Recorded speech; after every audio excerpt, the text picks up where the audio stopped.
જય સ્વામિનારાયણ.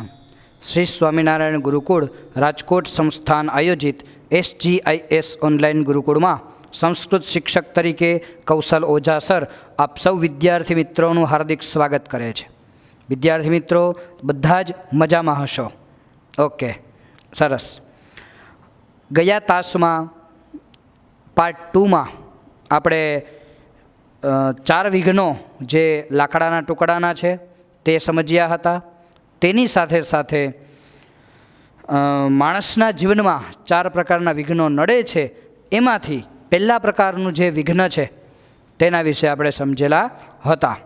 હવે આગળ વિષય પ્રવેશ કરીએ પાર્ટ 3માં.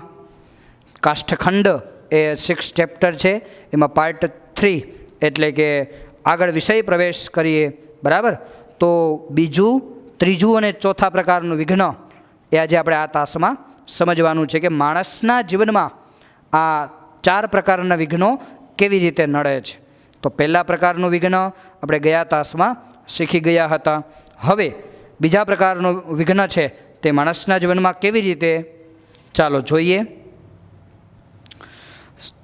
તમને સ્ક્રીન ઉપર અહીંયા દેખાતું હશે. બરાબર? સામાજિકો વ્યવહાર ભારરૂપો ભવતી, એટલે સામાજિક વ્યવહાર છે, આર્થિક વ્યવહાર છે તે ભારરૂપ હોય છે. સામાજિક વ્યવહાર એકદમ ભારરૂપ હોય છે. યદ્યપી સામાજિકો વ્યવહાર સર્વત્રૈવ અપેક્ષિતો ભવતી. યદ્યપી એટલે જો કે, યદ્યપી શબ્દનો અર્થ શું થાય?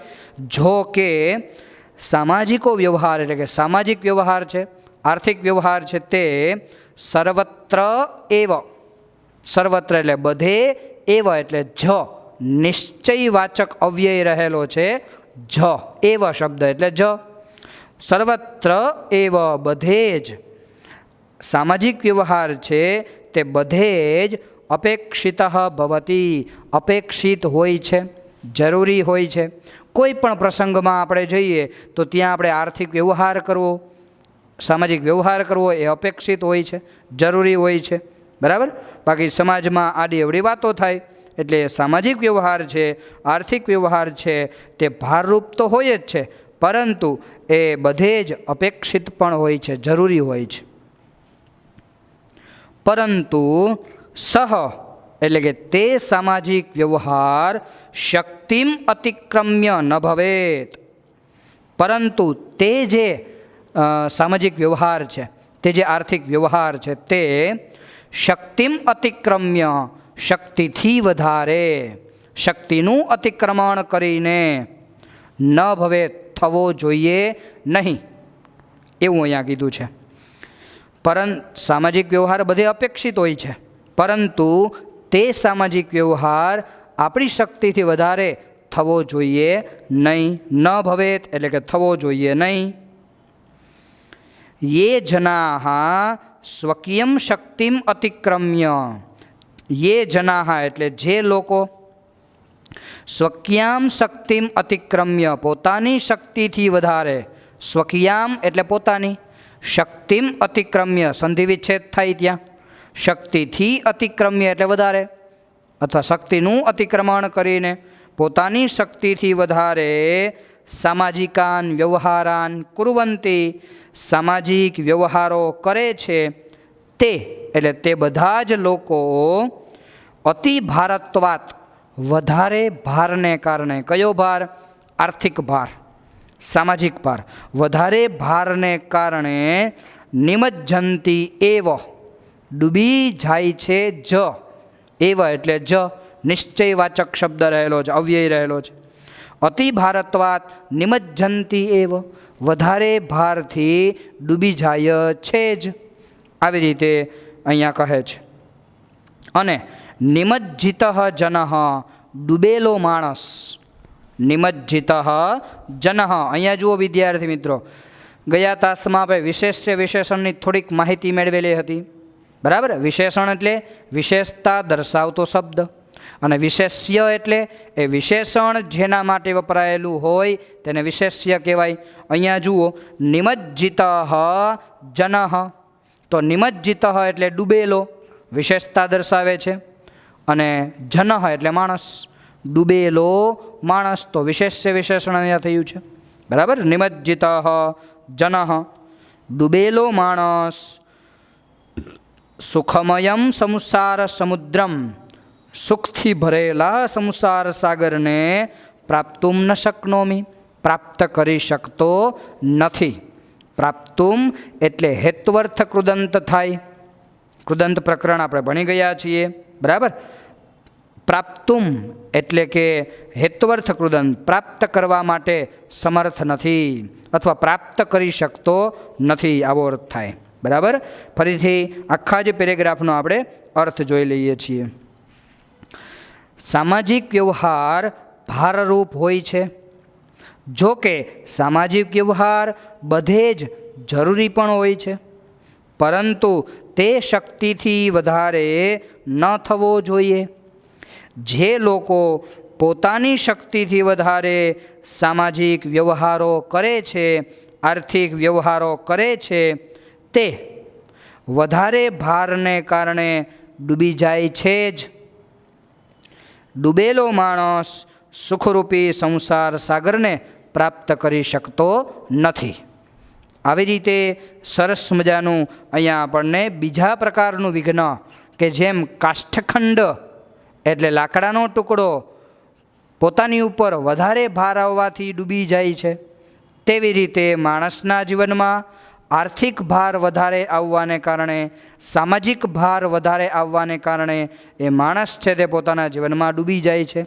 એટલે કે પોતાનું સુખરૂપી સંસાર જીવન જીવી શકતો નથી.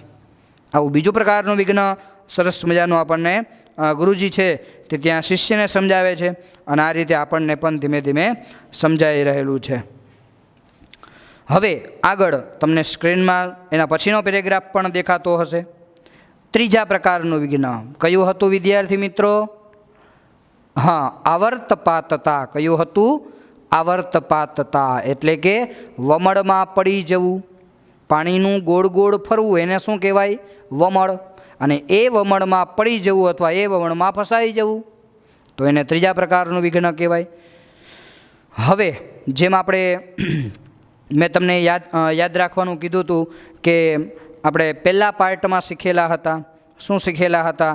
તો કે તીરભૂતા કે સંતિ, કિનારા સમાન. સેકન્ડ પાર્ટમાં સમજેલા હતા કે તીરભૂતા કે સંતિ, કિનારા સમાન કઈ કઈ બાબતો હોય છે. બરાબર. તો આહાર, નિદ્રા, ભય વગેરે બધી બાબતો કિનારા સમાન છે. એવી રીતે પ્રશ્ન કદાચ તમને એવો પૂછાય, સંસ્કૃત પ્રશ્ન એવામાં પૂછાઈ શકે છે. આવર્તભૂતાની કે સંતિ, વમળ સમાન કઈ કઈ વસ્તુઓ હોય છે? તો પેરેગ્રાફમાં આપણે જોઈએ. સુરાપાનમ, અક્ષક્રીડા, તમાકુ ભક્ષણમ, ચૌરકર્મ, આ બધી વસ્તુઓ આવર્તભૂતાની સંતિ એટલે વમળ સમાન હોય છે. જોઈએ એનો અર્થ. સુરાપાનમ, સુરા એટલે દારૂ, પાનમ એટલે કે એનું સેવન કરવું, દારૂનું સેવન કરવું. અક્ષક્રીડા એટલે કે જુગાર રમવો, અક્ષક્રીડા એટલે કે જુગાર રમવો. બરાબર. તમાકુ ભક્ષણમ એટલે કે તમાકુનું સેવન કરવું, એટલે વ્યસન કરવું ટૂંકમાં. અને ચૌર કર્મ એટલે કે ચોરી કરવી. ઇત્યાદિની દુર્વ્યસનાની, આ બધા દુર્વ્યસનો માનવ જીવને આવર્તભૂતાની સંતિ, માનવના જીવનમાં આવર્તભૂત એટલે કે વમળ સમાન કહ્યા છે. આવર્તભૂતાની સંતિ, વમળ સમાન કીધા છે. બરાબર. કઈ કઈ બાબતો? સુરાપાનમ એટલે દારૂનું સેવન કરવું, અક્ષક્રીડા એટલે કે જુગાર રમવો, તમાકુ ભક્ષણમ એટલે તમાકુ ખાવી, વ્યસન કરવા, અને ચૌર કર્મ એટલે કે ચોરી કરવી. આ બધા દુર્વ્યસનો માનવના જીવનમાં આવર્તભૂત છે એટલે કે વમળ સમાન કીધા છે. આવો પ્રશ્ન પૂછાઈ શકે છે, ખાસ તમે યાદ રાખજો. બરાબર. એસુ પતિતો જનઃ, આમાં પડેલો માણસ. એસુ એટલે આમાં, પતિતઃ જનઃ આમાં પડેલો માણસ. આમાં એટલે એસુ શબ્દ સપ્તમી વિભક્તિ બહુવચન છે વિદ્યાર્થી મિત્રો, ખાસ યાદ રાખજો. એસુ સપ્તમી વિભક્તિ બહુવચન એટલે આ બધામાં. પતિતઃ જનઃ પડેલો માણસ. આ બધામાં એટલે તો કે દારૂનું સેવન કરવું, જુગાર રમવો, તમાકુ ભક્ષણ કરવું, ચોરી કરવી, આ બધામાં પડેલો એવો માણસ બહિહિ આગંતુમ ન શક્નોતિ, બરાબર, બહાર આવી શકતો નથી. આમાં ને આમાં પડેલો માણસ એનાથી બહાર આવી શકતો નથી. ચૌર કર્મ કરે, સુરાપાન કરે, અક્ષક્રીડા કરે, જુગાર રમે, આવું બધું કરે અને વ્યસનો કરે, બરાબર, આમાંથી એ બહાર આવી શકતો નથી. બહિહિ એટલે બહાર, આગંતુમ ન શક્નોતિ બહાર આવી શકતો નથી. અતઃ આથી તત્ર પતનમ એવ ન ભવેત તાદૃશ પ્રયત્ન સતતમ કરણીયો ભવતી. અતઃ એટલે એટલા માટે, અથવા તો આથી. અતઃ શબ્દનો અર્થ શું થાય? આથી. તત્ર પતનમ એવ ન ભવેત, તેમાં પતન ન થાય. તે જે વ્યક્તિ આ બધી જ વસ્તુઓમાં પડેલો છે, બહાર આવી શકતો નથી, આથી તેમાં પતન ન થાય. તાદૃશ પ્રયત્ન, તેવા પ્રકારનો પ્રયત્ન આપણે સતતમ કરણીયો ભવતી હર હંમેશ માટે કરવો જોઈએ. એ બધી બાબતોમાં, દુર્વ્યસનોમાં આપણે ફસાઈ ન જોઈએ, એવા પ્રકારનો પ્રયત્ન છે તે સતત ને સતત કરવો જોઈએ, બરાબર.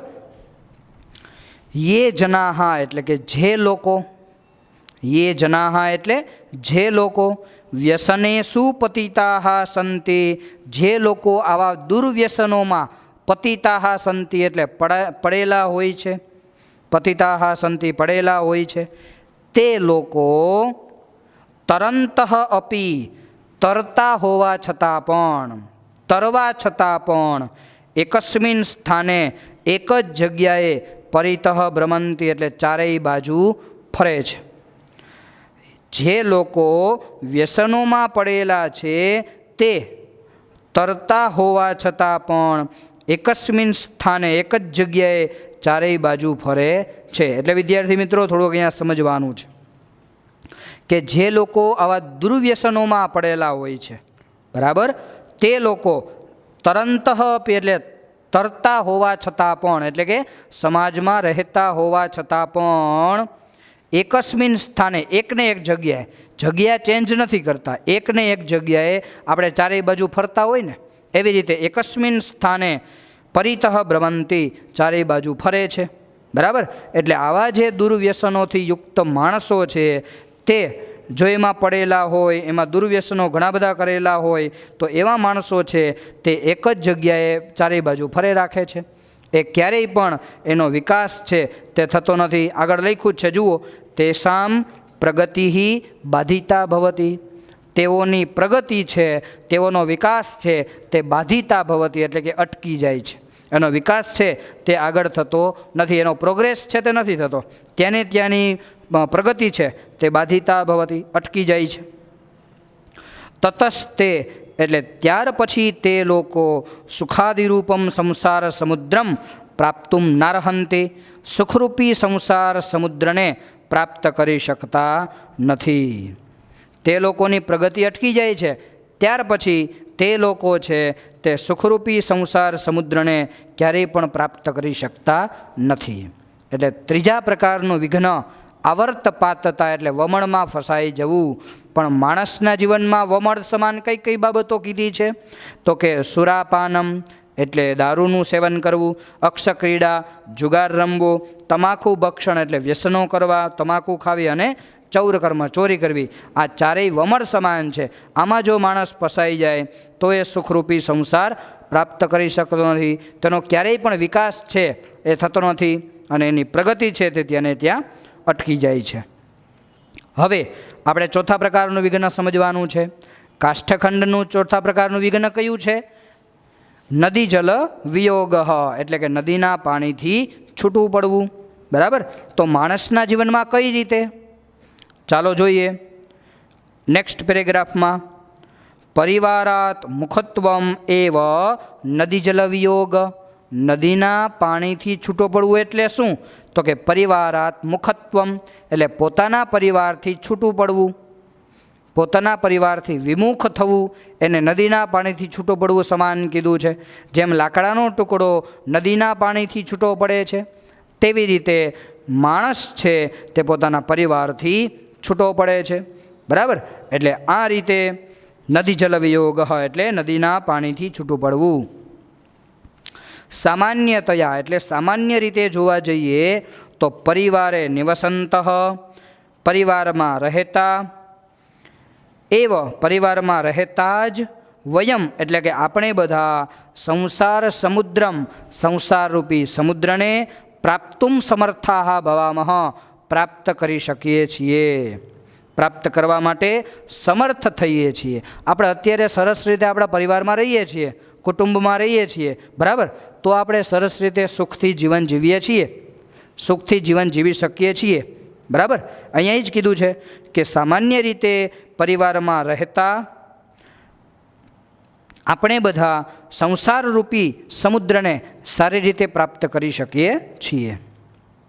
પરંતુ યદિ કશ્ચિત જન, કોઈક માણસ, કશ્ચિત જન એટલે કોઈક માણસ, સ્વાર્થવશાત સ્વાર્થને કારણે, ક્રોધવશાત અથવા તો ક્રોધને કારણે, વા એટલે કે અથવા, એક અવ્યય છે જુઓ ત્યાં, વા એટલે કે અથવા, સ્વાર્થને કારણે અથવા ક્રોધવશાત એટલે ક્રોધને કારણે, કોઈક આપણો સ્વાર્થ હોય તો તેને કારણે, અથવા તો ક્રોધવશાત ક્રોધને કારણે, બરાબર. સ્વાર્થવશાત અથવા તો ક્રોધવશાત, સ્વાર્થને કારણે અથવા તો ક્રોધને કારણે, પરિવારાત પ્રતિમુખો ભવતી આપણે આપણા પરિવારથી પ્રતિમુખ થઈએ છીએ એટલે કે છૂટા પડીએ છીએ, બરાબર.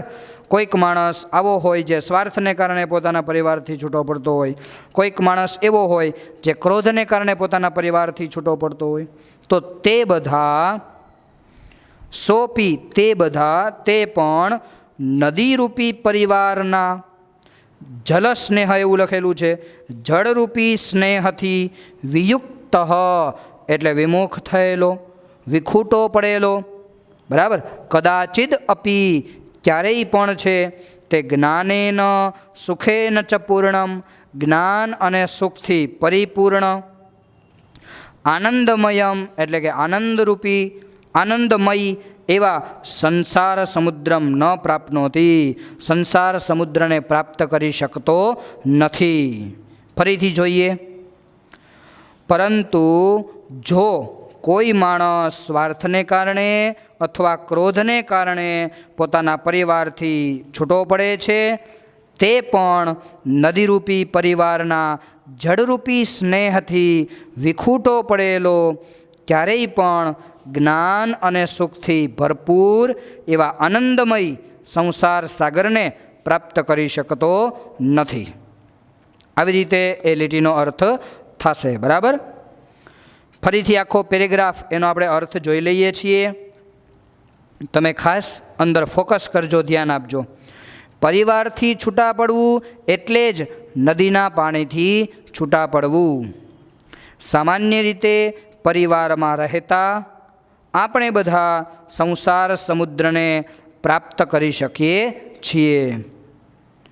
પરંતુ જો કોઈ માણસ સ્વાર્થને કારણે અથવા તો ક્રોધને કારણે પરિવારથી વિમુખ થાય છે, પરિવારથી છૂટો થાય છે, તે પણ નદીરૂપી પરિવારના જળરૂપી સ્નેહથી વિયુક્ત એટલે છૂટો થયેલો, કદાચિદ અપી સંધિ વિચ્છેદ થાય છે, કદાચિદ પ્લસ અપી ક્યારેય પણ જ્ઞાન અને સુખથી પરિપૂર્ણ એવો આનંદમય સંસાર સાગરને પ્રાપ્ત કરી શકતો નથી.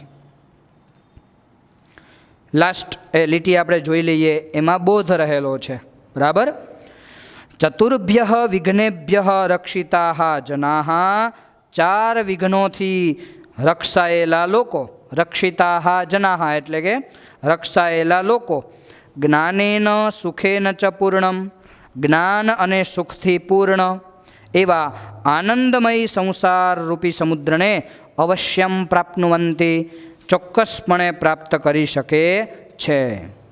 4 વિઘ્નોથી રક્ષાયેલા લોકો, જ્ઞાન અને સુખથી પૂર્ણ, જ્ઞાન અને સુખથી ભરપૂર એવા આનંદમય સંસારરૂપી સમુદ્રને અવશ્યમ પ્રાપ્નુવંતી ચોક્કસપણે ડેફિનેટલી એ પ્રાપ્તુવંતી પ્રાપ્ત કરી શકે છે. એમાં શંકાને સ્થાન નથી, જો આ 4 વિઘ્નોથી જે કોઈ વ્યક્તિ પાર થઈ જાય છે, આ 4 વિઘ્નોને પસાર કરી લે છે, તો એ માણસ છે તે જ્ઞાન અને સુખથી પરિપૂર્ણ આનંદમય એવા સંસાર સાગરને પ્રાપ્ત કરી શકે છે.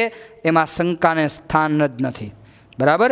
એટલે આવી રીતે વિદ્યાર્થી મિત્રો સરસ મજાના આપણને એક કાષ્ઠખંડ લાકડાના ટુકડા ઉપરથી એને તો સમુદ્ર સુધી પહોંચવામાં 4 પ્રકારના વિઘ્નો નડે જ છે, પરંતુ એના ઉપરથી ગુરુજી પોતાના શિષ્યને સમજાવે છે કે આ રીતે લાકડાના ટુકડાને જેમ 4 વિઘ્નો નડે છે, તેમ માણસના જીવનમાં માણસને પણ 4 પ્રકારના વિઘ્નો નડે છે. તો આ રીતે સરસ મજાના 4 પ્રકારના વિઘ્નો આપણે સમજાવ્યા. એ આપણા જીવનમાં આપણે ઉતારીશું તો આપણે સરસ રીતે આપણો સંસારરૂપી સમુદ્ર પ્રાપ્ત કરી શકીશું. બરાબર. એટલે આ રીતે સરસ મજાનું અહીંયા આપણને બોધ છે તે પ્રાપ્ત થાય છે. હવે થોડુંક એમાં જે ગ્રામર છે તે આપણે જોઈ લઈએ છીએ. આપણે વચ્ચે વચ્ચે સંધિ એ તો આપણે જોઈ લેતા જ હતા.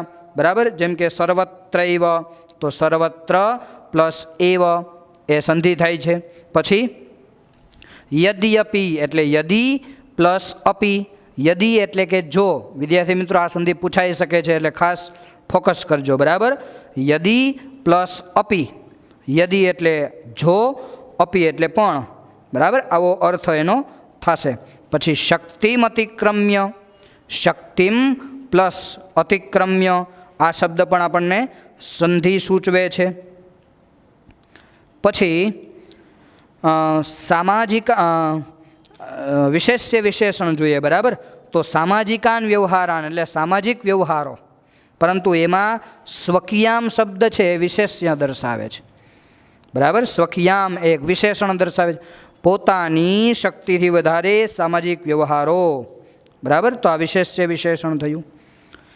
પછી નિમજ્જિત અને જન એ વિશેષ્ય વિશેષણ મેં તમને કીધેલું હતું. તો નિમજ્જિત શબ્દ છે તે એક કૃદંત પણ રહેલો છે. કર્મણી ભૂત કૃદંત. બરાબર છે. તો કર્મણી ભૂત કૃદંત છે તે અહીંયા નિમજ્જિત એવો શબ્દ આપણને જોવા મળે છે. બરાબર. પછી પ્રાપ્તુમ શબ્દ છે તે આપણે આગળ વાત કરેલી હતી. પ્રાપ્તુમ એટલે કયો કૃદંત થશે? સરસ, હેત્વર્થ કૃદંત થશે. પ્રાપ્તુમ એટલે કે હેત્વર્થ કૃદંત થશે. બરાબર. પછી આમાં ઘણા બધા કાળના પ્રત્યયો પણ આવે છે. શકનો તી, તી તહ અંતિ એટલે વર્તમાન કાળ. શકનો તી હોય તો અન્ય પુરુષ એક વચન થાય. આવા ઘણા બધા કાળના પ્રત્યયો પણ આવે છે. બરાબર. મેં તમને એક ખાસ યાદ રાખવાનું કીધું છે કે તીરભૂતાહા કે સંતિ. કિનારા સમાન કોણ હોય છે? તો આહાર, નિદ્રા અને ભય.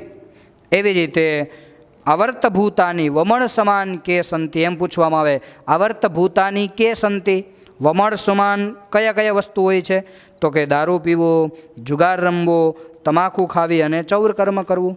આ બધા વમળ સમાન છે. તો આ શબ્દ આ પ્રશ્ન છે, આ વાક્ય છે, તમે ખાસ સમજજો અને તમારે સંસ્કૃત પ્રશ્ન જવાબમાં પૂછાઈ શકે છે. બરાબર. પછી એસુ પતિતો જનઃ. પતિત એટલે કે પડેલો અને જનઃ એટલે માણસ. બહિ આગંતુમ ન શક્નોતિ, બહાર આવી શકતો નથી. આગંતુમ શબ્દ છે. કયો શબ્દ છે? આગંતુમ. એ પણ હેત્વર્થ કૃદંત થશે. બહાર આવવા માટે એ સમર્થ થતો નથી. એટલે અહીંયા આગંતુમ શબ્દ છે તે કયો કૃદંત બનશે? હેત્વર્થ કૃદંત બનશે. પછી કરણીય ભવતી. સતતમ પ્રયત્ન કરણીય ભવતી. કરણીય એટલે કે ત્યાં વિધ્યર્થ કૃદંત થશે. સતત ને સતત પ્રયત્ન કરવો જોઈએ, આવો આપણને અર્થ સૂચવે છે. બરાબર. પછી વિદ્યાર્થી મિત્રો જુઓ અહીંયા વ્યસનેસુ પતિતાહા એવો શબ્દ છે. વ્યસનેસુ પતિતાહા એ શબ્દ તમે ખાસ સમજજો. પતિતઃ એ આપણે આગળ જોયું. પતિતઃ, તહ, તા અને તમ એટલે કે આ આપણો કર્મણીભૂત કૃદંત થશે.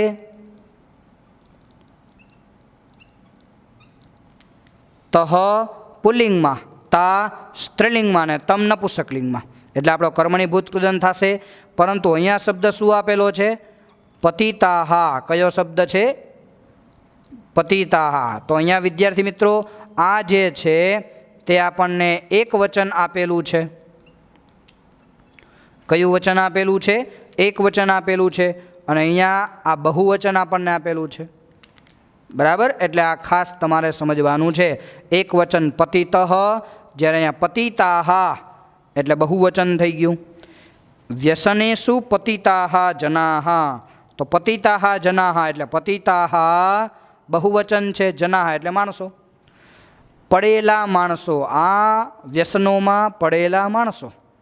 તો પતિતાહા એટલે બહુવચન થયો. એ પણ કર્મણી ભૂતકૃદંત થશે, પણ બહુવચન થશે. એટલે ખાસ ધ્યાન રાખજો. આપણે એક વચન પતિતઃ એ તો શીખ્યા જ હતા, પરંતુ એનું બહુવચન છે તે પતિતાહા આવો શબ્દ થશે. બરાબર છે? એટલે આવો શબ્દ આવે તો તમને કન્ફ્યુઝ ન થવા જોઈએ. બરાબર? પછી તરંતઃ શબ્દ છે. જુઓ, તરંતઃ એ આપણે આ 5 કૃદંતમાંથી નથી આવતા, અલગ કૃદંત છે, વર્તમાન કૃદંત એમાં આવશે. બરાબર? ભ્રમંતી, પછી સંતિ, આ બધા કાળના પ્રત્યયો છે. એવી રીતે બાધિતા શબ્દ છે. કયો શબ્દ છે? બાધિતા. બાધિતા એટલે કે અટકી જાય છે. તો એ પણ તહ પુલ્લિંગમાં, પછી તા સ્ત્રીલિંગમાં અને તમ નપુંસકલિંગમાં. તો બાધિતા શબ્દ છે એ આપણો કયો સમાસ થશે? તો કે બાધિતા એટલે કે કર્મણીભૂત કૃદંત પણ સ્ત્રીલિંગવાચી શબ્દ. જેમ અહીંયા પુલ્લિંગવાચી શબ્દ છે પતિતઃ, એવી રીતે સ્ત્રીલિંગવાચી શબ્દ બાધિતા. બરાબર? કારણ કે પ્રગતિ શબ્દ સ્ત્રીલિંગવાચી છે એટલે બાધિતા શબ્દ સ્ત્રીલિંગવાચી થશે. આગળ જોઈએ આપણે. પરંતુ કશ્ચિત જનઃ, કોઈ પણ માણસ સ્વાર્થને કારણે અથવા તો ક્રોધને કારણે પોતાના પરિવારથી છૂટો પડે છે. બરાબર? એ આપણે જોયું. તો તેમાં આગળ આપણે જોઈએ વિયુક્ત એટલે વિખૂટો ભળેલો અથવા તો વિમુક્ત થયેલો આવો કોઈ પણ માણસ છે તે માણસ, તે પણ એટલે વિયુક્ત શબ્દ છે તે કયો સમાસ થશે? સોરી, કયો કૃદંત થશે? વિયુક્ત કર્મણીભૂત કૃદંત થશે. બરાબર? એવી રીતે આગળ આપણે જોઈએ રક્ષિતાહા. જો વિદ્યાર્થી મિત્રો અહીંયા પણ શબ્દ આવેલો છે બીજો.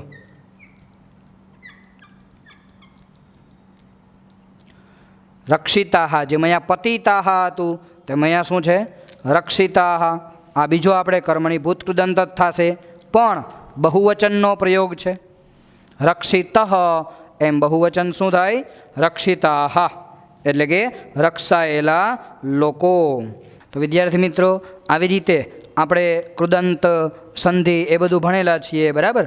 અને આવી રીતે અલગ અલગ ટોપિક આમાં ઘણા બધા આવી શકે, પરંતુ આપણે જે સમાસ પ્રકરણ, સંધિ, કૃદંત એ બધું ભણીશું ત્યારે આપણે આગળ જોઈશું. તો બધાને સરસ રીતે સમજાઈ ગયું હશે એવી આશા રાખું છું. અને ત્યાં સુધી બધા વિડીયો જોઈ અને દૃઢીકરણ કરો. બરાબર? ત્યાં સુધી બધાને જય સ્વામિનારાયણ.